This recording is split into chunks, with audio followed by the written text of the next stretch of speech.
Muy buenos días, profesor y compañeros. En esta oportunidad, en este video hablaremos acerca de la serie Bowen. En este video, en este cortometraje, definiremos acerca de lo que es la serie Bowen, en qué consiste y también quién fue Bowen. Y bueno, a continuación me presentaré a mi grupo, el quien le habla, Elena Borcaya Rodrigo, mi compañero Guamán Guerra Max y Llanto Parado Michelle. Los objetivos del video es ejemplificar la serie Bowen, dar a conocer la historia de Norman Levy Bowen, quién fue, y comprender acerca de lo que consiste la serie Bowen. A continuación definiremos quién fue Norman Levy Bowen. Fue un geólogo canadiense nacido en Kingston, en la provincia de Ontario, en el año 1887 y lamentablemente falleció en el año 1956. Nacido en el seno de una familia de migrantes ingleses, realizó sus estudios en la Queen's University de su ciudad natal, donde continuó ejerciendo la docencia al terminar sus estudios desde el año 1919 hasta el año 1921. Trabajó también en Washington y en Chicago, en cuya universidad dio clases entre los años 1937 a 1947. Inició sus estudios investigando con minerales y descubrió que las diferentes condiciones de cristalización de estos, ya fueran sintéticos o naturales, dependían de las condiciones de temperatura y presión. Bowen fue además un pionero en el campo de la petrología experimental, particularmente en el estudio de los silicatos y de las rocas ígneas, sobre las que llevó a cabo una investigación absolutamente práctica basada en trabajos de campo.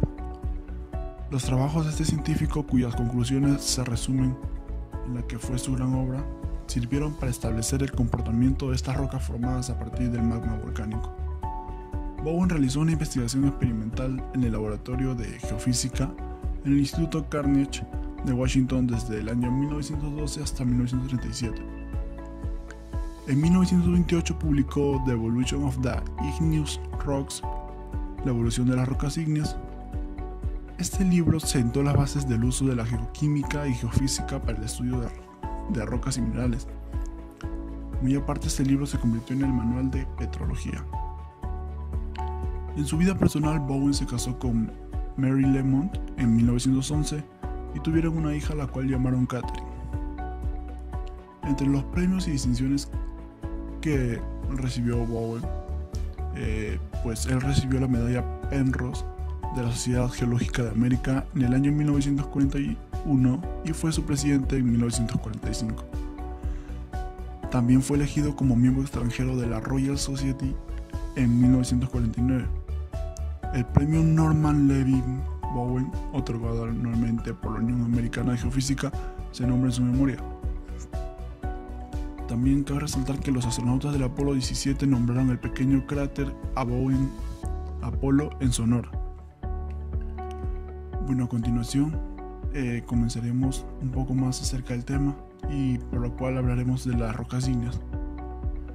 Las rocas cristalizadas en profundidad son llamadas rocas ígneas, plutónicas o intrusivas.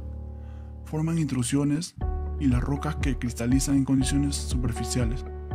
Forman aparatos volcánicos y coladas de lava son las llamadas volcánicas lábicas o volcánicas fragmentales. Entre estos dos términos extremos pueden darse casos intermedios de rocas cristalizadas a poca profundidad en la corteza que pueden presentar características plutónicas como volcánicas. Son llamadas rocas ígneas y pavizales o subvolcánicas, con formas de intrusión como sills, lacolitos, diques, lopolitos, etc. Como a continuación veremos más adelante en la figura 1. Cada clase de rocas ígneas presentan diferentes texturas, que mediante la observación e interpretación nos ayudará a clasificar las rocas en un ejemplar de mano. Por otro lado, se sabe que las rocas están compuestas de minerales, por ello el estudio de las rocas requiere un conocimiento previo de los minerales formados de rocas. Sin embargo, una de las características notables de las rocas ígneas es el muy pequeño número de minerales del que están compuestos. Entonces, en rocas ígneas requiere determinación de unos cuantos minerales comunes solamente. Mediante la determinación de estos minerales, principalmente de los minerales esenciales, se puede determinar el tipo de roca mediante la clasificación modal de la roca en función de los minerales presentes en la muestra. Para ello se utiliza un diagrama muy conocido que es el triángulo de Sterkeysen. En esta figura a continuación en la que vemos es un esquema representando un corte idealizado de la corteza terrestre con los principales modos de ocurrencia de las rocas ígneas, plutónicas, hipoabisales y volcánicas. Bueno, a continuación hablaremos de la textura de las rocas ígneas. El término textura se utiliza para describir el aspecto general de la roca en función del tamaño, forma y ordenamiento de sus cristales. La textura es una característica importante porque revela datos sobre el ambiente en el que se formó la roca. Tres factores que contribuyen a la textura de las rocas ígneas son la velocidad a la cual se enfría el magma, la cantidad de sílice presente y la cantidad de gases disueltos en el magma. De estos tres factores, la velocidad de enfriamiento es el factor que más predomina, pero como todas las generalizaciones, esta tiene numerosas excepciones y a continuación veremos tipos de texturas en las rocas ígneas. Tenemos a la textura fanítica, que es de grano fino. Las rocas ígneas que se forman en la superficie como masas pequeñas dentro de la corteza superior, donde el enfriamiento es relativamente rápido, poseen una estructura de grano muy denominada fanítica. Los cristales que constituyen estas rocas faníticas son demasiado pequeños para que los minerales individuales se distingan a simple vista. La textura fanerítica. Esta es de grano grueso. Es cuando grandes masas de magma se solidifican lentamente bastante de la superficie. Forman las rocas ígneas de estructura de grano grueso denominada fanerítica. Rocas de grano grueso consisten en una masa de intercrecidos que son aproximadamente el mismo suficientemente grandes como para que los minerales individuales puedan identificarse sin la ayuda de un microscopio. Textura porfírica.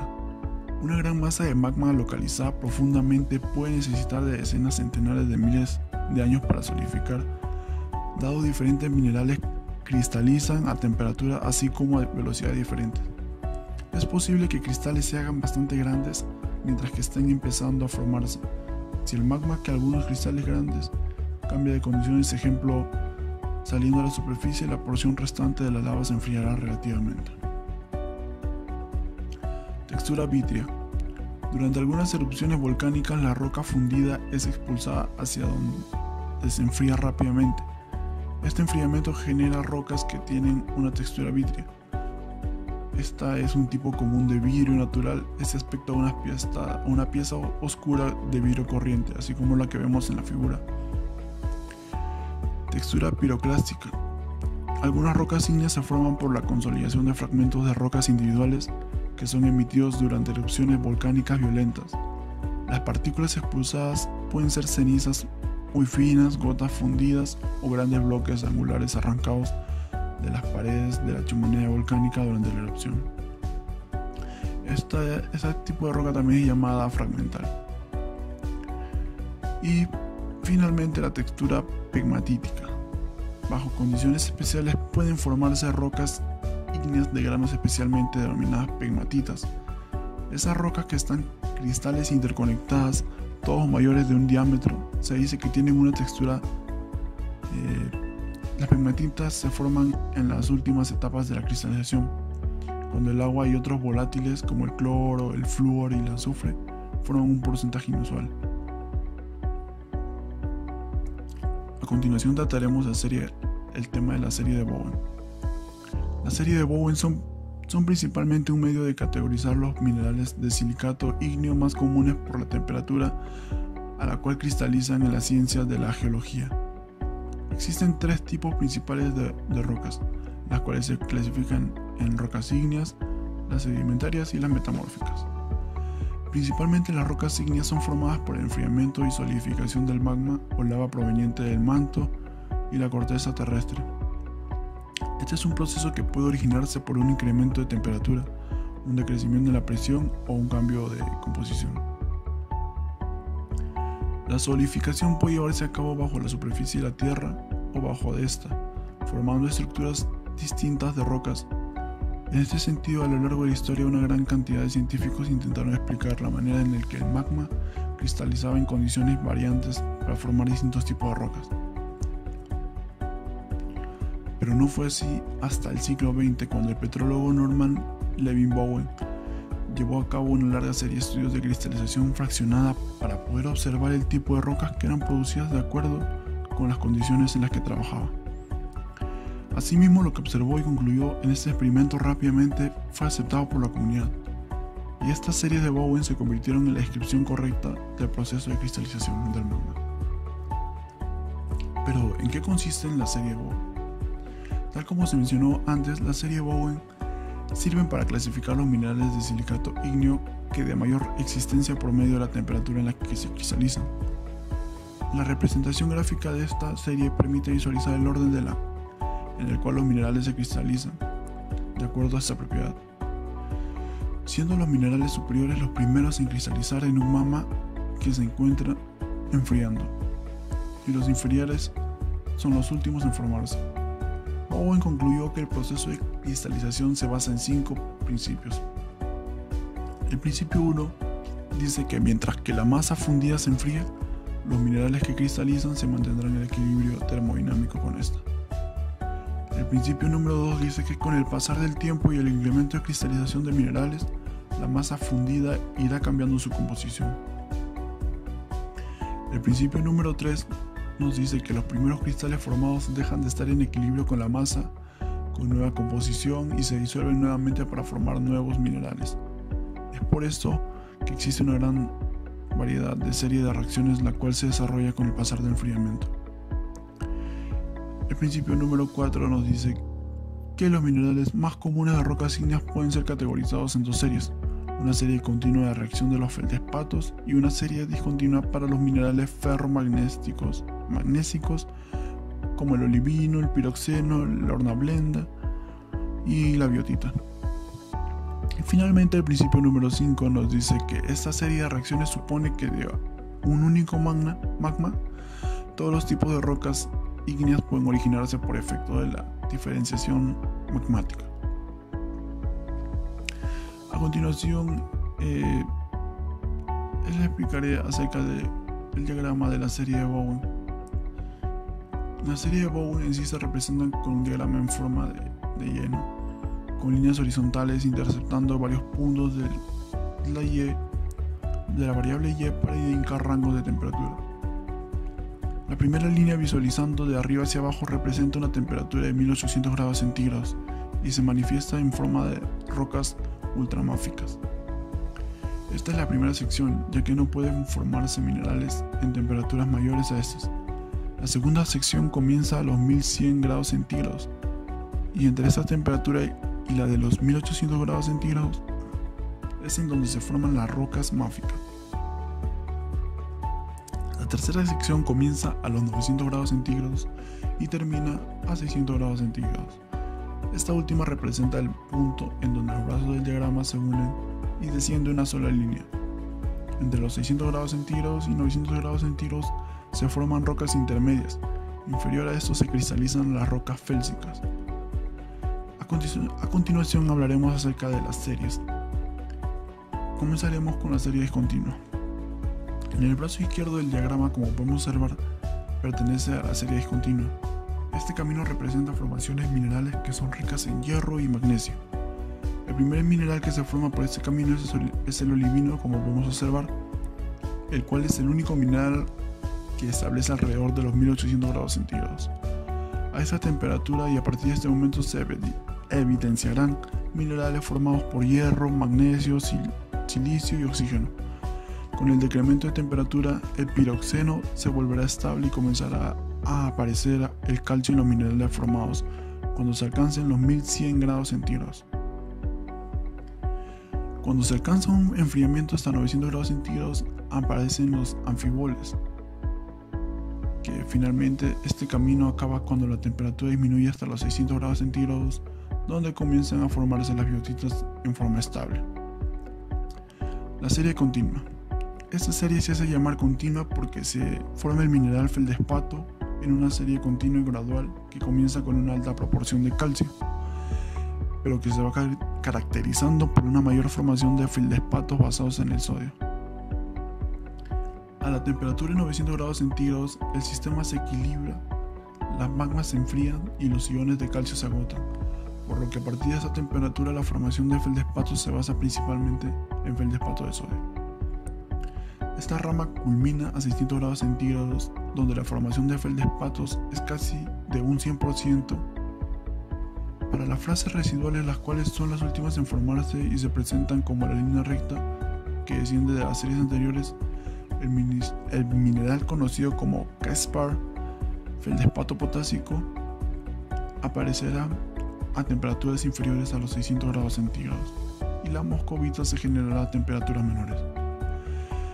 El último mineral en formarse es el cuarzo, y solo en sistemas donde exista un exceso de silicio en el remanente, este mineral se forma a temperaturas relativamente frías de magma, a 200 grados centígrados, cuando ya casi ha solidificado.